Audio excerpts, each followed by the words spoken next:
Are you thinking about selling your house in Warner Robins or anywhere in Middle Georgia? Well, before we list your house, there's a few things we need to do that will make or break the sale of your house, especially if you want to get top dollar and a fast sale. So in this short video, I'm going to share with you the 3 most important things that every homeowner needs to do before they list their house on the market for sale. So whether you're in Warner Robins, Kathleen, Bonaire, or Perry, these tips will help you stand out and find serious buyers. So the first thing that we need to do is make sure that everything is clean as possible. Now from that I mean we need to mow the grass, need to trim all the edges. Buyers like clean lines and manicured lawns. So if you can go pick up some pine straw and mulch the garden, mulch around the trees, make everything look nice and professional.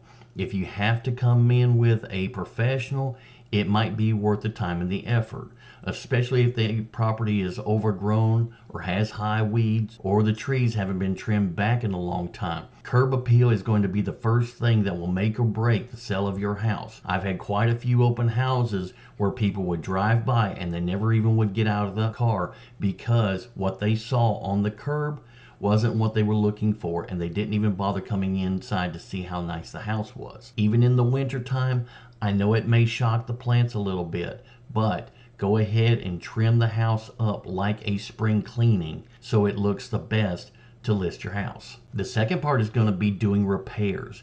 Now, if you're not a contractor or you're not handy, then don't worry about it too much. But if you've got torn screens, if you have a cracked window, if you have a tear in the carpet, if you have stains on the wall, any of that stuff can deter a buyer from making an offer.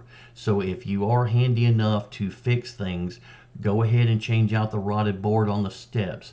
Go ahead and replace the carpet. But any repairs that you feel comfortable doing, or any repairs that you feel comfortable hiring a handyman to come in and clean up and fix, a fresh paint job wouldn't be too bad either. More repairs that you do, the less the inspector is going to find when they come in to do their inspection. Doing a full renovation could be costly, and chances are you will not get all your money back out of the dollar for dollar renovations that you did. But the top dollar items that are going to be the best money spent are going to be washing and cleaning, doing small repairs. If you have any rotted wood, changing out boards. If you have an old roof that's older than 10 years old, if it doesn't look good, that would definitely be something that would be worth your time to go ahead and change out the roof. If there's some simple things that you can do to the kitchen, like just changing the countertops, you don't even have to change the cabinets. Just changing the countertops could be a well worth dollar